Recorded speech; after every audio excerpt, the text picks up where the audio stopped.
প্রিয় দর্শক, স্বাগত সবাইকে। আমন্ত্রণ জানাচ্ছি বাংলা ভিশনের সাপ্তাহিক আয়োজন বিচিত্রা দেখবার জন্য। আমি নুধা সাওম আছি আপনাদের সাথে।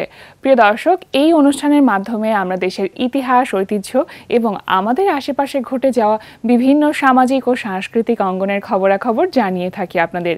সেই ধারাবাহিকতায় আজকের পর্বে কি থাকছে আপনাদের জন্য, চলুন তবে জেনে নেওয়া যাক। দ্বিজেন্দ্রলাল রায়ের প্রয়াণ দিবস উপলক্ষে একটি সাংস্কৃতিক অনুষ্ঠানের আয়োজন করে বাংলাদেশ শিল্পকলা একাডেমির সঙ্গীত বিভাগ।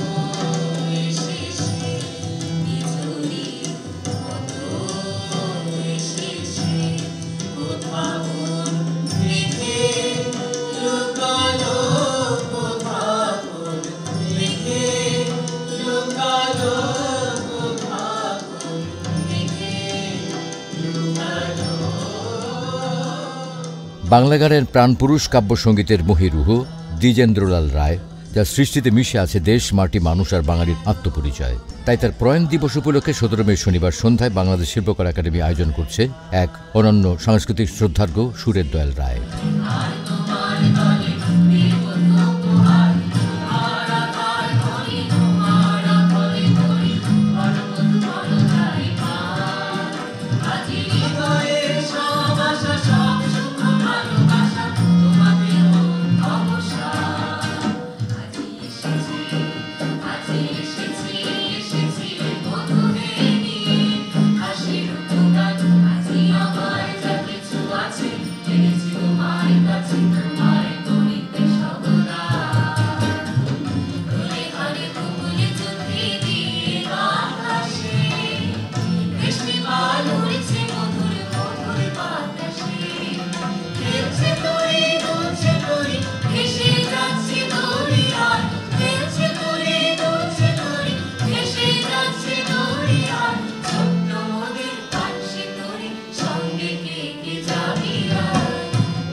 বাংলাদেশ শিল্পকলা একাডেমির এক্সপেরিমেন্টাল থিয়েটার হলে আয়োজিত অনুষ্ঠানে সঙ্গীত, নাট্য ও আলোক ভাবনায় নির্মিত এই পরিবেশনার মাধ্যমে দ্বিজেন্দ্রলাল রায়ের জীবন, দর্শন ও গানের গভীরতাকে মঞ্চে নতুন করে পরিচয় করিয়ে দেয় শিল্পীরা।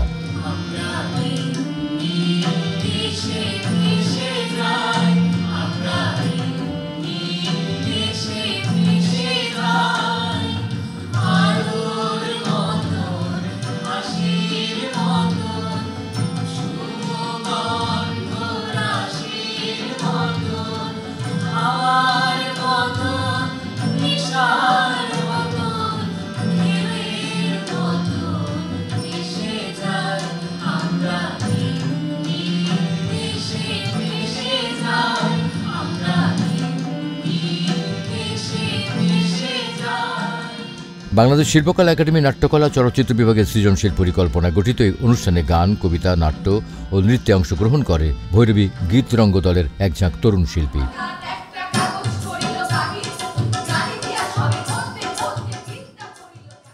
৩ দিন ব্যাপী ঐতিহ্যবাহী লালন সঙ্গীত সম্মেলনে অনুষ্ঠিত হলো ঢাকার সোহরাওয়ার্দী উদ্যানে।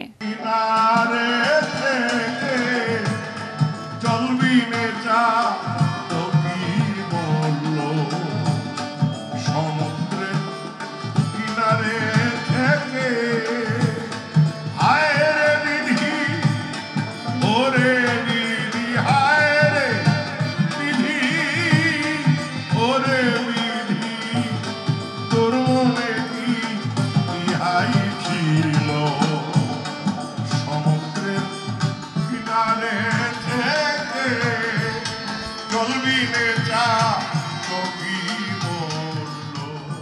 ঢাকার রমনা মা আনন্দময়ী আশ্রম প্রাঙ্গণে সম্প্রতি শেষ হল ঢাকায় লালন সঙ্গীত সম্মিলনী। 15 মে বৃহস্পতিবার বিকেলে 3 দিনব্যাপী ঐতিহ্যবাহী লালন সঙ্গীত সম্মিলনী উদ্বোধন করেন সাধক শিল্পী সুনীল কর্মকার। উদ্বোধনী অনুষ্ঠানে সভাপতিত্ব করেন লালন অনুরাগী খবিরুদ্দিন খান। উদ্বোধন শেষে এদিন সন্ধ্যায় সঙ্গীত পরিবেশন করেন দেশের নানা অঞ্চল থেকে আসা লালন ভক্ত ও শিল্পীরা।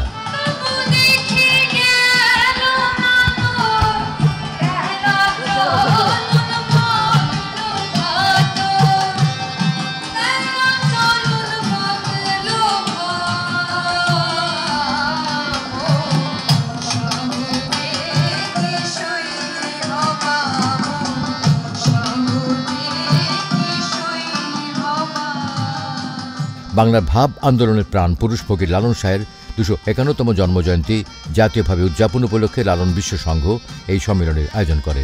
অনুষ্ঠানে লালন সঙ্গীত সম্মিলন ও গান শেষে পরিবেশিত হয় গীতি নৃত্যনাট্য।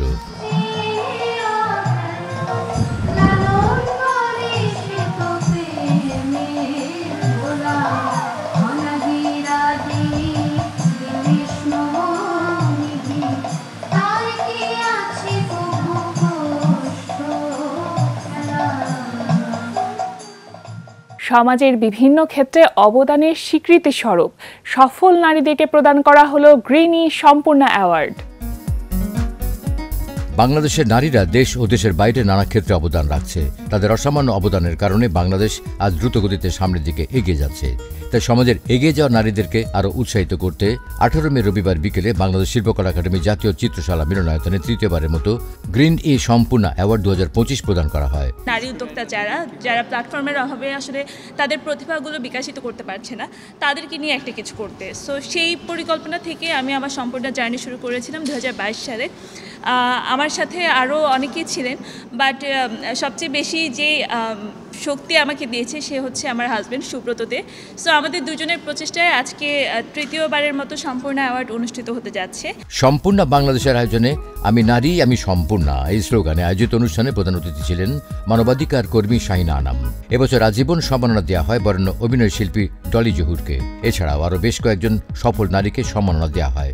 এই যে এতজন নারী উদ্যোক্তাদের সাথে দেখা হলো, তাদের পিছনের গল্পগুলো শুনলাম এবং স্টেজে যারা দাঁড়িয়ে আছেন এরকম সাকসেসফুল কিছু মানুষদের সাথে এই স্টেজটা আমি এবং আমার ছোট বোন আমরা এটা শেয়ার করার সেই সুযোগটুকু পেয়েছি। এটা আমাদের জন্য অনেক বড় একটা পাওয়া এবং যেই উদ্যোগটা নিয়ে এই অর্গানাইজেশনটা এই কাজটা করে যাচ্ছে 2022 সাল থেকে, তাদেরকে অনেক অনেক ধন্যবাদ। এই নামটা শুধু একটা উপাধি নয়, এটা একটা জীবন্ত অনুপ্রেরণা, এক নীরব বিপ্লবের চালিকা শক্তি। তার হাত ধরে জন্ম নিয়েছে সম্পূর্ণা বাংলাদেশ, একটি প্ল্যাটফর্ম যেখান থেকে নারীরা এগিয়ে যাচ্ছে সাহসের সাথে নিজস্ব সফলতায় তাদের স্বপ্নগুলোকে বাস্তবে রূপ দেওয়ার দৃঢ় প্রত্যয়। সম্পূর্ণা বাংলাদেশের সভাপতি স্বর্ণলতা দেবনাথের সভাপতিত্বে অনুষ্ঠানে আলোচনা শেষে সম্মাননা ক্রেস্ট তুলে দেন অতিথিরা। এ সময় আরও উপস্থিত ছিলেন সম্পূর্ণা বাংলাদেশের প্রতিষ্ঠাতা সুব্রত দে এবং সম্পূর্ণা বাংলাদেশের সাধারণ সম্পাদক তাহমিনা আহমেদ রোজি সহ সংগঠনের অন্যান্য সদস্যরা। নারীদের কথা ভুলে যাই অনেক সময়, যে তারা বিভিন্ন ক্ষেত্রে তারা তাদের সংসারে, সমাজে, রাষ্ট্রে নানানভাবে অবদান রাখে, কিন্তু সেটার স্বীকৃতি সবসময় পায় না। তো আজকে এই গ্রিনি অ্যাওয়ার্ড যে দিচ্ছে, এটা খুবই আমি বলবো একটি পজিটিভ। অনুষ্ঠিত হলো গাজী মাজহারুল আনোয়ারের স্ত্রী জোহরা গাজীর লেখা বই আগুনের সাথে বসবাস 2 এর মোড়ক উন্মোচন। দেশের প্রখ্যাত কাহিনীকার, গীতিকার, চলচ্চিত্র প্রযোজক ও পরিচালক গাজী মাজহারুল আনোয়ারের স্ত্রী জোহরা গাজীও ছিলেন চলচ্চিত্র প্রযোজক ও একজন জনপ্রিয় উপস্থাপিকা। স্বামীর মৃত্যুর পর তিনি দীর্ঘ দাম্পত্য জীবন ও কর্ম নিয়ে আগুনের সাথে বসবাস শিরোনামের একটি বই প্রকাশ করেন। বইটি ব্যাপক পাঠকপ্রিয় হওয়ায় এবারের দ্বিতীয় খণ্ড আগুনের সাথে বসবাস 2 প্রকাশের আয়োজন করা হয়। সারা দেশের সর্বস্তরের মানুষ তাকে ভালোবাসে, শ্রদ্ধা করে এবং তার সম্পর্কে জানতে চায়। সেজন্যই আমি তাকে নিয়ে লিখেছি আগুনের সাথে বসবাস। গত বছর এই বইটি প্রকাশিত হয়েছে। এই বইটি আমি লিখেছি তার ব্যক্তিজীবন নিয়ে, আর এখন লিখছি তার কর্মজীবন নিয়ে। তার তো 60 বছরের কর্মজীবন, তো এবার আমি লিখেছি 60 আর 70 দশক নিয়ে। তারপরে আস্তে আস্তে ধারাবাহিকভাবে বাকি পুরো কর্মজীবন নিয়ে লিখব। 20 মে মঙ্গলবার রাজধানী তেজগাঁওয়ে একটি রেস্টুরেন্টে মোড়ক উন্মোচন অনুষ্ঠানে উপস্থিত ছিলেন লেখক জোহরা গাজী, ছেলে সরফরাজ আনোয়ার উপল, মেয়ে ডিটি আনোয়ার, চিত্রনায়ক বাপ্পারাজ, কণ্ঠশিল্পী আখি আলমগীর, খালিদ হোসেন সম্রাট সহ বিভিন্ন অঙ্গনের গণ্যমান্য ব্যক্তিরা। বাবা মা সম্পর্কে সন্তানের বলার কিছু থাকে না, তো সেইভাবেই গাজী চাচা চাচি ওনাদের সঙ্গেই মানুষ, আমরা ভাই বোনের মতোই, একই পরিবারের মতো। গাজী সাহেব আমার বাবা, এই দেশের একজন লিজেন্ড। ওনাদের জীবনটা একটা খোলা বইয়ের মতো, সবাই জানে, সবাই পড়েছে। তারপরে একটা ডকুমেন্টেশনের দরকার আছে। চাচি যেটা করছেন এটা দিনের পর দিন একটা প্রজন্মের কাছে চলে যাবে, ওনাদেরকে চিনবে লোকে, জানবে লোকে। আমার মনে হয় চাচি খুব ভালো একটা কাজ করছেন। অল্প কথার গল্প গান যে বইটি, সেই বইটিও কিন্তু একটা ইতিহাসের অংশ। তো এই বইগুলো সবার সংগ্রহ করা উচিত, শুধু বই হিসেবে না, হিস্ট্রি জানার জন্য, আমাদের সংস্কৃতি, আমাদের গানের গল্পগুলো এবং এই বিশেষ মানুষটা গাজী আঙ্কেলের জীবনের শুধু গান না, তার গানের পেছনের গল্পগুলো জানার জন্য আমার মনে হয় শুধু শিল্পীদের না, পুরো দেশের মানুষ যারা ওনাদেরকে ভালোবাসে বা আমাদের দেশের সংস্কৃতিকে একটু জানতে চায় তাদের জানা উচিত। আলোচনা শেষে বইয়ের মোড়ক উন্মোচন করেন অতিথিরা। আজকে একটা রিয়েলি স্পেশাল দিন। আমার মা আমার বাবার উপরে একটি বই লিখেছেন, যেটার নাম হচ্ছে আগুনের সাথে বসবাস পার্ট 1, যেটা গত বছর আমার বাবার জন্মদিনের দিন আমরা বের করেছি 22শে ফেব্রুয়ারি। ওটা অভাবনীয় সাফল্যের ধারাবাহিকতায় আমার মা আমার বাবার এবার কর্মজীবনের উপর একটি বই লিখেছেন। প্রথম বইটি ছিল আব্বুর ওনাদের দাম্পত্য জীবনের উপরে, আর ব্যক্তি জীবনের উপর। আর সেকেন্ড বইটা হচ্ছে ওনার কর্মজীবনের উপরে। এটা ধারাবাহিকভাবে চলতে থাকবে। ভালো থেকো ফুল শিরোনামে একটি সাংস্কৃতিক অনুষ্ঠানের আয়োজন করে জল তরঙ্গ।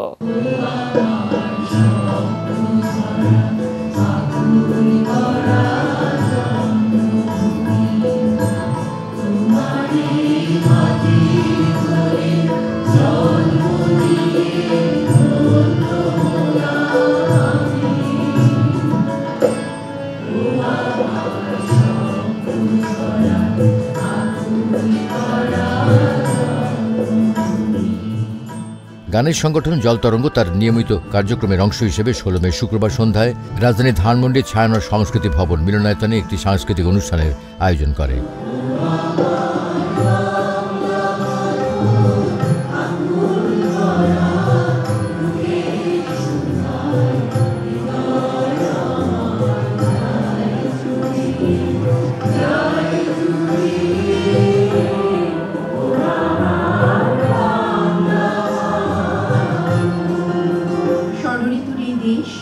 নানা রূপে বর্ণিল হয়ে ওঠে ঋতুতে ঋতুতে।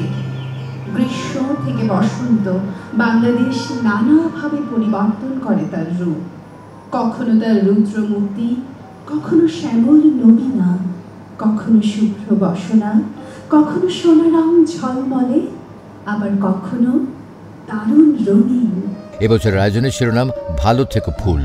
অনুষ্ঠানে প্রধান অতিথি হিসেবে আলোচনা করেন শিক্ষাবিদ অধ্যাপক সিরাজুল ইসলাম চৌধুরী এবং সারেঙ্গি বাজিয়েছেন 2 শিশু শিল্পী মাহিমা মেহজাবিন ও ইউসুফ আহমেদ।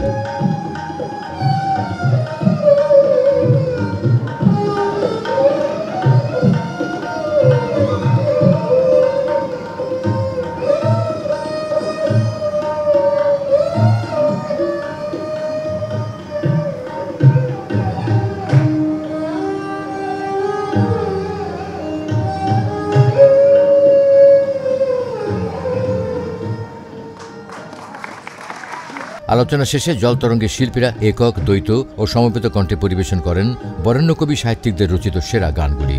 জল তরঙ্গকে 10 বছর পার করে 11 বছরে পা দিচ্ছে। সেদিন আর কত দূর মনে হয়েছিল যে অনেক দূরে নয়, বোধহয় কাছে। সেদিন মানে সেই ভালো দিনটা, যেদিন বাংলাদেশ একটা নতুন রূপ নেবে, যেদিন বাংলাদেশ আমাদের স্বপ্নের বাস্তবায়নের দ্বারা নবীন হয়ে উঠবে। সেদিন আর কত দূর মনে হয়েছিল বেশি দূরে নয়। তারপরে তো 8 বছর কেটে গেছে এবং সেদিন আমার মনে আছে, সেটা 25শে মার্চ ছিল। সেই 2017 সালে। আজকে 8 বছর পরে আবার আমরা সমবেত হচ্ছি। আলিয়াস প্রসেস দ্য ঢাকার লা গ্যালারিতে চলছে দেবব্রিজ শিরোনামে একটি একক চিত্রকলা প্রদর্শনী। কাজী সালাউদ্দিন আহমেদের একটি একক চিত্রকর্ম প্রদর্শনীর আয়োজন করা হয় আলিয়াস প্রসেস দ্য ঢাকার লা গ্যালারিতে। 17 মে শনিবার সন্ধ্যায় শিল্পানুরাগীদের সাথে নিয়ে প্রধান অতিথি হিসেবে প্রদর্শনীর উদ্বোধন করেন বিশিষ্ট চিত্রশিল্পী মনিরুল ইসলাম। এ সময় বিশেষ অতিথি ছিলেন বাংলাদেশ শিল্পকলা একাডেমির চারুকলা বিভাগের পরিচালক মোস্তফা জামান। উদ্বোধন শেষে প্রদর্শনী ঘুরে দেখেন অতিথিরা। এখানে মূল মাধ্যমটা হলো আমাদের দেশীয় হাতের তৈরি বোর্ড বলে, এটা আমাদের যে আমি একটু রিসাইকেল নিয়ে কাজ করতে পছন্দ করি। তো আমাদের যেসব কাগজগুলো উচ্ছিষ্ট কাগজগুলো ফেলে দেয় সেগুলোর আবার কালেকশন করে করে বা গালায় পেস্ট করে তারপরে যে কাগজটা তৈরি হয় এটারে সেই ধরনের কাগজ, এটাকে বাংলা ভাষায় খাতা বোর্ড বা ওই ধরনের বোর্ড বলে। তো ওই বোর্ডের উপরে আমি কাজটা এবার করেছি, কারণ আমার এই কালারটা টেক্সচারটা আমার ওই কাজের সাথে খুব সামঞ্জস্য তো যাচ্ছে, এই জন্য আমি এই বোর্ডটাকে এবারে এক্সিবিশনের জন্য বেছে নিয়েছি। শিল্পী কাজী সালাউদ্দিন আহমেদের দেবব্রিজ শিরোনামের এই প্রদর্শনীতে অ্যাক্রিলিকের মাধ্যমে আঁকা প্রায় 30টি চিত্রকর্ম স্থান পেয়েছে, যা শিল্পীর সাম্প্রতিক শিল্প অনুসন্ধানকে তুলে ধরেছে। সবার জন্য উন্মুক্ত প্রদর্শনীটি চলবে 31 মে পর্যন্ত। বিশ্বকবি ও জাতীয় কবির জন্মজয়ন্তী উপলক্ষে সাহিত্য উৎসবের আয়োজন করে শব্দকুঠি। 17 মে শনিবার সন্ধ্যায় রাজধানীর পরিবাগস্থ সংস্কৃতি বিকাশ কেন্দ্র মিলনায়তনে সাহিত্য সংগঠন শব্দকুঠির উদ্যোগে বিশ্বকবি রবীন্দ্রনাথ ঠাকুর ও জাতীয় কবি কাজী নজরুল ইসলামের জন্মজয়ন্তী উৎসবের আয়োজন করা হয়। উৎসবে প্রধান অতিথি ছিলেন সমকালীন উপদেষ্টা সম্পাদক আবু সাইদ খান। শব্দকুঠির সভাপতি কবি রেজাউদ্দিন স্টালিনের সভাপতিত্বে অনুষ্ঠানে আরও উপস্থিত ছিলেন শব্দকুঠির প্রধান সম্পাদক কবি রুকসানা রহমান সহ স্বনামধন্য কবি, সাহিত্যিক ও লেখকেরা। প্রিয় দর্শক, আপনাদের প্রত্যেকের জন্য মঙ্গল প্রত্যাশা করে শেষ করছি আজকের বিচিত্রা। বিনোদন জগতের সর্বশেষ খবর এবং আমাদের আশেপাশে ঘটে যাওয়া বিভিন্ন সামাজিক ও সাংস্কৃতিক অঙ্গনের খবরাখবর নিয়ে হাজির হয়ে যাব আগামী সপ্তাহে বাংলা ভিশনের পর্দায় ঠিক একই সময়। সে পর্যন্ত সকলে ভালো থাকুন, সুস্থ থাকুন আর সুস্থ বিনোদনের সাথে থাকুন। আল্লাহ হাফেজ।